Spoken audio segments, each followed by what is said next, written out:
Hey guys, welcome back to my channel. तो आज मैं पढ़ाने वाली हूँ द फ्रेंच रेवोल्यूशन, वो भी सिर्फ और सिर्फ 25 मिनट्स में। ठीक है, तो मैंने फर्दर बहुत सारे वीडियोस भी दिए हुए हैं फ्रेंच रेवोल्यूशन पे जिसमें मैंने पूरा डिटेल पढ़ाया है। तो अभी हम समझ लेते हैं कि इसमें क्या है। तो यहाँ जो लिखा हुआ है ये पार्ट में, यहाँ से पूरा पार्ट यहाँ तक पूरा पार्ट में दिया हुआ है कि इसमें क्या क्या होता है। तो भी हम बता देते हैं कि यहाँ पे क्या क्या होता है। तो 14 जुलाई का यहाँ पे बात किया गया है। 14 जुलाई, ठीक है, 14 जुलाई का बात किया गया है जब जो पेरिस सिटी है उसमें बहुत ज़्यादा तहलका मचा हुआ था और 700 पीपल्स ने अपना मिलिट्रिया बनाया और जो फोर्ट्रेस प्रिजन है मतलब उसे बर्स्टाइल को तोड़ दिया। ठीक है, उसके बाद लास्ट में बहुत सारे चेन ऑफ इवेंट्स हो रहे थे और उसके बाद जाके जो मोनार्च हैं फ्रांस के उन्हें एग्जीक्यूट कर दिया गया। यहाँ से पढ़ते हैं। लुई 16 मेन पॉइंट जो आपको याद रखना वो देखिएगा। लुई 16 1774 में राजा बने थे। ठीक है, ही वाज और जब वो 20 ईयर्स के थे तब उन्होंने मैरी एंटोनी से शादी कर लिया था, पर उन्हें एम्प्टी ट्रेजरी मिला था, मतलब खाली खजाना। ठीक है, उनके पास कोई भी, क्योंकि उन्होंने 15 अमेरिकन कॉलोनीज़ को हेल्प किया था ब्रिटेन से आज़ादी पाने के लिए, क्योंकि ठीक है, और तो ये जो हेल्प था उन्होंने 2 बिलियन ऑफ लीवर्स डेप्थ, मतलब लीवर्स उन लोगों का ये है यूनिट ऑफ करेंसी है। ठीक है, तो 2 बिलियन लीवर उनका डेप्थ हो गया था। डेप्थ मतलब कर्ज। तो 10% ऑफ द इंटरेस्ट, जो 10% ऑफ द टैक्स है वो इंटरेस्ट पेमेंट में चल जाता था। फिर जो बाकी कुछ बचा था उनका, तो उनको ये भी करना होता था कि अपना रेगुलर एक्सपेंस जो बहुत ही सहायना है, गवर्नमेंट को चलाना पड़ता था, यूनिवर्सिटीज़ को चलाना होता था। तो गवर्नमेंट क्या हो गई, फोर्स हो गई टैक्सेस को बढ़ाने के लिए। और यहाँ पे ये देख लीजिए, फ्रांस रेवोल्यूशन बिफोर 1789 को उसको ओल्ड रिजिम कहा जाता है। ये देखना है पूरा चार्ट, इसमें लिखा हुआ है। फर्स्ट स्टेट है क्लर्जी नोबैलिटी एंड थर्ड स्टेट है पीजेंट्स, बहुत गरीब पीपल्स। ठीक है, क्लर्जी है जो लोग चर्च में रहते हैं, प्रीस्ट हो गए। तो नोबैलिटी जो लोग टैक्सेस लेते हैं पीजेंट से। ठीक है, अब बिजनेसमैन इस कैटेगरी में मिडिल क्लास पड़ते हैं, इसमें थोड़ा सा ऊपर है, यहाँ पे थोड़ा सा और नीचे। ठीक है, तो मैंने समझा दिया। क्लर्जी नोबैलिटी जो 90% है पॉपुलेशन, वो तो सिर्फ फ्रांस के, वो तो सिर्फ फार्मर ही है, और 60% उनके पास जो लैंड है वो चर्च और नोबैलिटी के पास ही है। तो वो लोग 60% जो लैंड है उन चर्च नोबैलिटी, तो वो लोग ये कैसे करेंगे, ये वर्क कैसे करेंगे। तो चर्चेस टैक्स लेती थी, उसका नाम है टिथेस, और जो ये और जो स्टेट को पे करना होता था वो है टाइल। ठीक है, और नोबैलिटी थोड़ा सा जो फार्म का ये है अपना, मतलब अपने घर में काम कराती थी, या फिर उनका जो पीजेंट्स का पूरा, मतलब नोबैलिटी है कि लैंड लॉर्ड्स है। ठीक है, वो अपने घर में अगर काम करा लेती थी, और नहीं तो वो जो फील्ड होते हैं वो फार्मर्स ये कर लेते हैं, ओन कर लेते हैं कुछ दिनों के लिए, कल्टीवेट हो जाने के बाद फिर दे देते हैं।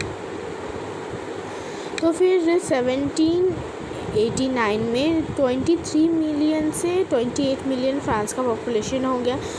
जब उसकी वजह से जो ब्रेड बहुत ही ज़्यादा महंगा होगा। ठीक है, और पीपल्स उसे ख़रीद ही नहीं पा रहे थे, बहुत ज़्यादा महंगा हो गया था। बट वो जो वर्कर्स हैं उनका तो फिक्स्ड ये है, उनका तो फिक्स्ड है वेजेस, तो वो कैसे खरीदेंगे। तो ये सब्सिस्टेंस क्राइसिस हो गई, मतलब खाने का अकाल। तो 18th सेंचुरी में जो मिडिल क्लास है वो अपना ओवरसीज़ ट्रेड करके अपना मतलब अपना लालन पालन होता है ना वो करते थे, मतलब अपना फैमिली का देखना वो सारा करते थे, ठीक है। तो वो लोग सोचते थे कि कोई भी प्रिविलेजेस बर्थ से ना दिया गया, ये सब अनफेयर है। तो यहाँ पे मेन इम्पॉर्टेंट है जो जॉन लॉक एंड राउजी, ये दो तो इम्पॉर्टेंट है। तो जॉन लॉक जो है 2 ट्रीटीज ऑफ गवर्नमेंट लिखे थे, जिसमें उन्होंने डॉक्ट्राइन ऑफ डिवाइन को, मतलब डॉक्ट्राइन ऑफ डिवाइन को जो है उसको रिफ्यूट किया था, मतलब और मोनार्च का पावर को, ठीक है। और राउजी हैं वो सोशल कॉन्ट्रैक्ट होना चाहिए, ये कहते कि सोशल कॉन्ट्रैक्ट होना चाहिए इस बुक में, तो सोशल कॉन्ट्रैक्ट में कि पीपल एंड मोनार्च के बीच में सोशल कॉन्टैक्ट होना चाहिए। और मॉन्टेस्क्यू जो है उन्होंने कहा था कि पावर डिवीज़न होना चाहिए लेजिस्लेटिव, एग्जीक्यूटिव एंड जुडिशियरी में, ठीक है। बस इतना याद रखना है। लुई 16, अब यहाँ से पढ़ते हैं। Louis 16 had to increase, Louis 16 को टैक्स इंक्रीज़ करना पड़ा, क्योंकि वो तो पहले ही हमने पढ़ लिया, बहुत सारे प्रॉब्लम्स आ रहे थे। तो जो मोनार्च है उनको ये अधिकार नहीं है कि वो खुद से, मतलब खुद ही डिसीजन ले लें कि कब टैक्स बढ़ेगा कब टैक्स नहीं बढ़ेगा। तो उनको एक पॉलिटिकल ये मीटिंग बुलाना पड़ता था, जिसमें जो 3 स्टेट हम लोग पहले पढ़े थे उसमें से सबका रिप्रेजेंटेटिव आते हैं और सब मिलके बात करते हैं। तो इस बार ये 1614 में आएंगे, ठीक है। On 15 May 1789 Louis 16 call together an assembly of state general too, तो फिर ये 5 मई 1789 को आखिरकार हो गया। तो फिर लुई 16 ने ये बुलाया था, तो 300 फर्स्ट स्टेट सेकेंड स्टेट से आए थे, और 600 मेंबर्स जो बहुत ही पढ़े लिखे हैं वो थर्ड स्टेट से आए थे, जैसे कि बिग बिजनेसमैन जो मिडिल क्लास में पढ़ते हैं, ठीक है। और जो पीजेंट्स, आर्टिशियंस, फार्मर्स हैं उनका 440,000 लेटर्स आया गए थे। तो यहाँ पे एक प्रॉब्लम हो गई कि जो थर्ड स्टेट के लोग थे, यहाँ पे एक रिजिम मनाया जाता है कि रिजिम है मतलब रूल है यहाँ पे कि हर एक स्टेट के पास एक वोट रहेंगे, ठीक है। तो एक 3 स्टेट है तो तीनों के पास एक वोट रहेंगे। तो ऐसे तो ये बहुत ही अनफेयर हो गया ना कि एक वोट रहेंगे, तो नोबेलिटी और जो क्लर्जी है वो तो चाहेंगे ही ना कि टैक्स बढ़ जाए, तो क्योंकि उन्हें तो टैक्स पे नहीं करना होता है ना, ये याद रखिए कि नोबेलिटी है और क्लर्जी है उनको टैक्स नहीं पे करना पड़ता है, ठीक है। बट वो जो ये थर्ड स्टेट है ना, उन्हें चाहिए था कि नहीं सबके पास एक वोट हो, जो राउजी ने लिखा था सोशल कॉन्ट्रैक्ट्स में, ठीक है। तो राजा ने ये नहीं माना और वो सारे वहाँ जो असेंबली था वहाँ से उठ के चल गए। फिर 20 जून को उन्होंने टेनिस कोर्ट वर्साइलेस में मिले और अपने आप को नेशनल असेंबली डिक्लेयर कर दिया, और उन्हें लीड करे जा रहे थे मीराबाउ एंड एबिसाइज के द्वारा।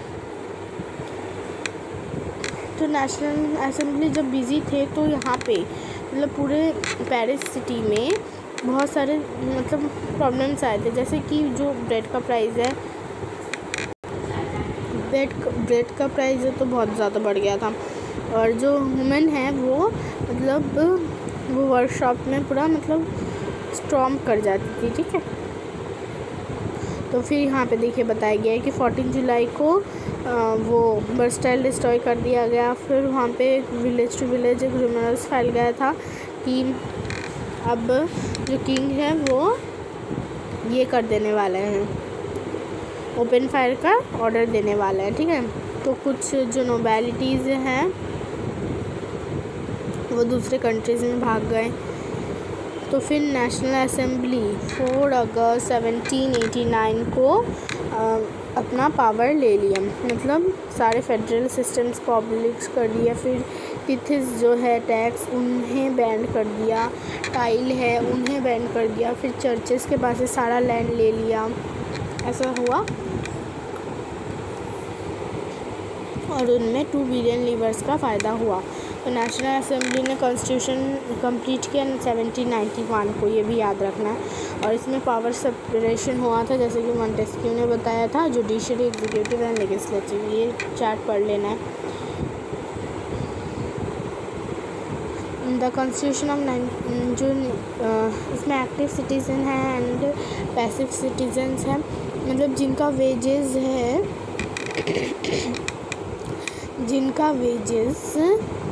जिनका वेजेस है वो 3 डेज़ ऑफ द, मतलब 3 डेज़ रहेंगे एक लेबर के टैक्स जो पे करते, 3 डेज़ ऑफ द लेबर होंगे तो ही क्या होगा कि उन्हें वोट देने का अधिकार है, ठीक है। तो कॉन्स्टिट्यूशन फिर जो है वहाँ पे नेशनल इनिएबल राइट्स को डिक्लेयर किया, जिसमें कि मतलब सभी को बोलने का अधिकार है, अपना ओपिनियन रखने का अधिकार है, और इक्वल है, सब इक्वल है लॉ का। तो ब्रोकन चेन जो है यहाँ पे यूनिट, ब्रोकन चेन मतलब जो स्लेवरी है उसका एंड, उसको टूट गया, मतलब ठीक है। यूनिट मतलब सब एक साथ हैं। और ट्रायंगल जो है यहाँ पे मतलब सब देख रहे हैं सब चीज़, ठीक है। सिंबल ऑफ रॉयल पावर, तो ये रॉयल पावर दर्शाता है, और ये मतलब कभी भी ख़त्म नहीं होता है। तो रेड कैप है जो फ्री होने का दर्शाता है। फिर ये white and red and blue, ये फ्रांस का ये नेशनल कलर्स है। और ये विंग्ड वुमेन है, मतलब वुमेन कम नहीं होती। और ये द लॉ ऑफ टैबलेट्स है, मतलब जिसमें लॉ के आगे सब इक्वल है। तो यहाँ पे क्या हो गया कि सिचुएशन जो किंग है वो मतलब सीक्रेट नेगोशिएशन, मतलब सीक्रेट प्लानिंग कर रहे थे कि कैसे फिर से मेरा किंग मेरे हाथ में, मतलब पावर सारे मेरे हाथ में आ जाएंगे। तो पर्शिया और ऑस्ट्रेलिया के साथ तो वो मिलके ये प्लान कर रहे थे, बट जो असेंबली है वो इन्हें ये सारे पता चल गया था। तो उन्होंने 1000 वॉलंटियर आर्मी को उन्हें रोकने के लिए भेजा। और जब जो वार हो रहा था तब वो वार होने लगा तो उन्होंने मर्साइलिस सॉन्ग को गाया था। वो अभी फ्रांस का नेशनल एंथम है और ये रॉबर्ट डीएलसी के द्वारा लिखा गया है, ठीक है। तो मैन फाइट कर रहे थे और जो वुमेन्स हैं वो उन्हें लाइवलीहुड, मतलब उन्हें छोड़ दिया गया था कि पालन पोषण करने के लिए, अपने बच्चों का और फैमिली का देखभाल करने के लिए, ठीक है। तो तभी जो पॉलिटिकल पार्टीज़ बनने लगे, उनमें से सबसे ज़्यादा फेमस पॉलिटिकल पार्टी है जो है जैकोबिन्स क्लब है, जैकोबिन्स है जो कॉन्वेंट ऑफ एसटी जैकोबिन इन जिसका नाम आया कॉन्वेंट ऑफ एसटी जैकोबिन से, ठीक है। मेंबर्स ऑफ जो मेंबर्स है जैकोबिन क्लब के, वो कैसा चीज़ पहनते थे, रेड कलर के कैप, ठीक है, रेड कलर के पेस्ट्री कुक्स पहनते थे, वॉच मेकर्स पहनते थे, printers as well as servant and daily workers, daily हाँ। तो जैकोबिन्स क्लब में कैसे थे, जो पीजेंट्स होते थे, पेस्ट्री वर्कर कुक्स होते थे, वॉच मेकर्स होते थे, प्रिंटर्स होते थे, शूमैन्स होते थे, ये सारे आर्टिशियंस, पीजेंट्स और क्विकर्स, ये सारे जैकोबिन्स क्लब के मेंबर होते थे। और वो लोग क्या पहनते थे? Striped trousers similar to one by the dock workers. It was themselves a part of fashionable society, especially the nobles and who wore knee branches। तो ये देखिए इन दोनों में डिफ्रेंशिएशन दिया हुआ है। रेड कैप पहनते थे, नी ब्रांचेस पहनते थे और जूते फ्लैट पहनते थे, जबकि यहाँ पे देखिए ये लोग नी ब्रांचेस पहनते थे।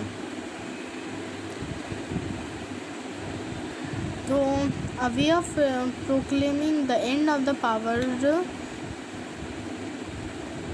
मतलब जो नी ब्रांचेस क्यों नहीं पहनते थे? क्योंकि उन्हें लगता था ये पहनने से शायद एंड ऑफ द पावर दर्शाए, ठीक है, ये सिंबलाइज करने के लिए। और जो रेड कैप है वो लिबर्टी को दर्शाने के लिए। उसके बाद 1792 Jacobins plant into number of Parisians who were angered and the short supply of high price of food. तो अब यहाँ पे क्या हुआ? तो जैकोबिन्स है वो अगस्त 10, 1792 को जो पैलेस ऑफ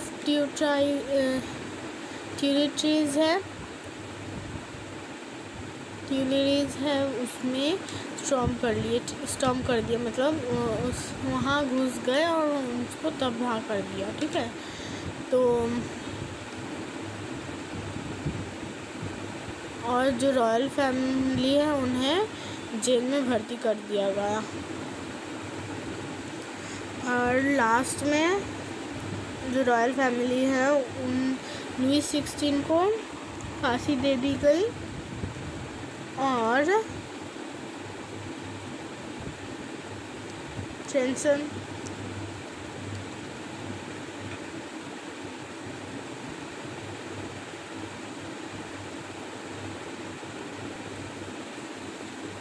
तो लुई 16 को क्या कर दिया गया? डेथ का सेंटेंस दिया गया है, क्योंकि धोखेधड़ी करने का वजह से, क्योंकि उन्होंने क्या किया था? पूरे मतलब फ्रांस को फिर से तबाह कर देने की ये की थी, और उसके साथ मैरी एंटोनी को भी। फिर यहाँ पे रीजन ऑफ टेरर, तो रीजन ऑफ टेरर स्टार्ट हुआ। रीजन ऑफ टेरर कब से कब तक है? 1793 टू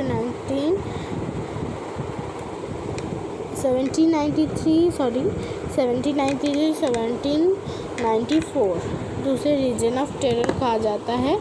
और जो तो इसमें क्या हुआ कि जो बहुत सारे चेंजेस लाए गए, जैसे कि एक बुलेटिन डिवाइस को इन्वेंट किया गया डॉक्टर गुलेटाइन के द्वारा। तो ये ऐसा कुछ होता था।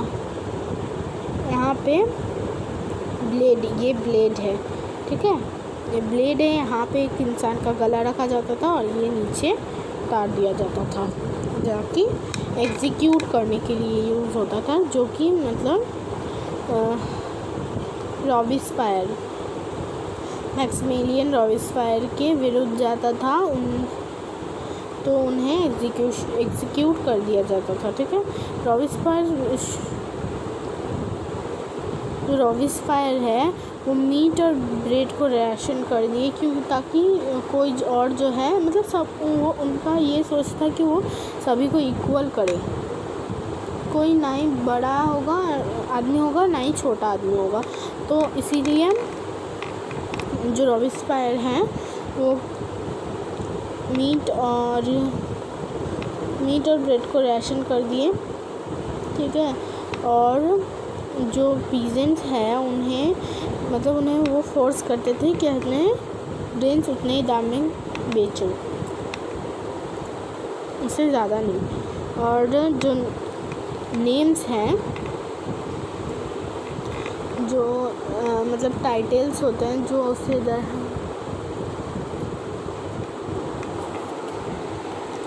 जो वाइट राइस होता है उसे बैन कर दिया। जो नेम्स है वो बदल गया, जैसे सर का मॉन्सियर, मैडमी फॉर मैम, और सिटीजन का सिटीयोनी एंड सिटीयनी।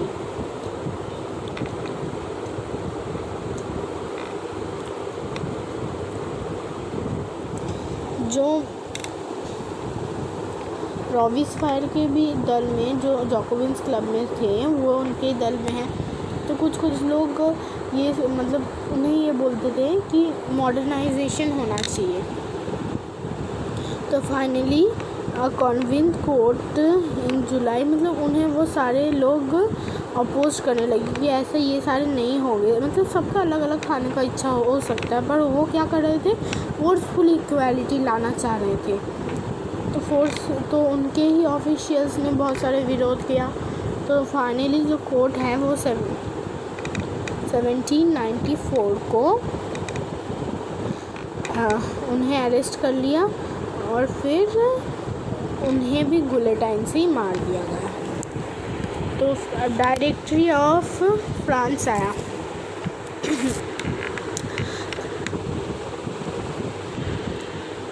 तो इसमें कुछ भी नहीं है, बस यहाँ पे ये लिखा हुआ है कि जब फॉल ऑफ जैकोबिन गवर्नमेंट, जो जैकोबिन गवर्नमेंट थे उनका जब फॉल हो गया तो एक मिलिट्री डिक्टेटरशिप आया। वो है जो नेपोलियन बोनापार्ट के द्वारा लाया गया था, मिलिट्री डिक्टेटरशिप, जिसमें उन्होंने फ्रेंच पर कब्जा कर लिया था। उनके बारे में हम फर्दर आगे भी पढ़ेंगे, ठीक है। तो यहाँ पे how did human have a revolution, तो ह्यूमन को कैसे रेवोल्यूशन आया। तो ह्यूमन्स भी ये चाहती थी कि उन्हें भी सारे राइट्स दिए जाए। क्योंकि देखिए, जब उन्होंने जो वार लड़ने जा रहे थे तो उन्होंने बहुत सारे सपोर्ट किया था, ह्यूमन्स ने बहुत सारे सपोर्ट किया था। जब वो अपने लाइवलीहुड के लिए पैसा कमा रही थी, ठीक है। पर उन्होंने सोचा कि उन्हें भी, जब न्यू कॉन्स्टिट्यूशन बना, कन्वेंशन, यहाँ पे देखिए, यहाँ पे बना है,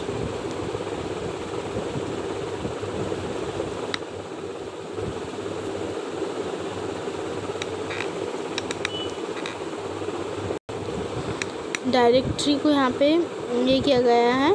तो directory pave the way of military, 5 members की डायरेक्टरी बना, डायरेक्टरी बना। तो वो सोच रही थी कि अगर ये बने, कोई भी कॉन्स्टिट्यूशन बने, जो 1971 का कॉन्स्टिट्यूशन बना था, उसमें क्या हुआ कि ह्यूमन्स को कोई भी राइट्स नहीं दिए गए। तो उन्होंने सोसाइटी में रेवोल्यूशन चाहा कि वुमेन्स को भी इक्वल ये दिया जाए, इक्वल प्लेस दिया जाए सोसाइटी में, ताकि वो भी कुछ करे। तो यहाँ पे ओलम्पी डी जॉर्जिस के बारे में एक ये पोएट्रेस है, वो एक्टिव वुमेन के बारे में लिखी है, ये थोड़ा पढ़ लीजिएगा। एवोल्यूशन ऑफ स्लेवरी, तो इसमें कुछ नहीं है। तो इसमें जो स्लेव ट्रेड जो होते हैं उसमें ये कहा गया है कि जो अफ्रीकन से बहुत सारे स्लेव को अमेरिका एंड यूरोप के को दे दिया जाता था, और वो वहाँ पे वो थोड़े से पैसे खाना दे के उन्हें स्लेव बना कर रखते थे, बहुत ही कम। तो इसी को अफ्रीकन नेगोस कहा जाता है। और फाइनली ये कन्वेंशन के आने पे फ्री ऑल स्लेव को सारे फ्री कर दिए थे 1994 में।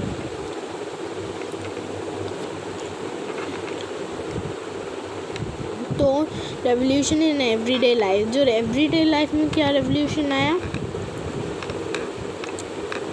तो इन 1789 द फ्रांस हैज मेड, बहुत सारे चेंजेस आए थे वुमेन एंड चिल्ड्रन के लिए। इसमें बहुत सारे इम्पोर्टेंट लॉ बन रहे थे। तो न्यूज़पेपर्स, जो राइट ऑफ सिटीजन्स मैन है, उसमें बहुत सारे छप रहे थे कि सिटीजन्स के क्या क्या राइट है, लिबर्टी, जस्टिस, इन सारे न्यूज़पेपर में छप रहे थे। तो 1804 में नेपोलियन आ गए, और नेपोलियन के आने के बाद उन्होंने डेसिमल सिस्टम को इन्वर्ट किया, private property, protection of private property, uniform system of laws, uniform system of laws, बहुत सारे लॉ, मेजर वेट, तो बहुत सारे लॉज को भी उन्होंने लाया, डेसिमल सिस्टम को लाया, बहुत सारे चेंजेस लाए, पर वो फिर वाटरलू वार में डिफीट कर गए 1815 में। ठीक है, तो ये हमारा चैप्टर हो गया कंप्लीट। जो जो मेन पॉइंट था वो मैंने बता दिए हैं। और यहाँ पे राजा राममोहन रॉय के बारे में बताया गया, टीपू सुल्तान, जो फ्रांस रेवोल्यूशन बहुत ज़्यादा इंस्पायर थे। 25 मिनट्स से ज़्यादा हो गया। Thank you guys for watching my video, thank you so much, and please like and subscribe to my channel.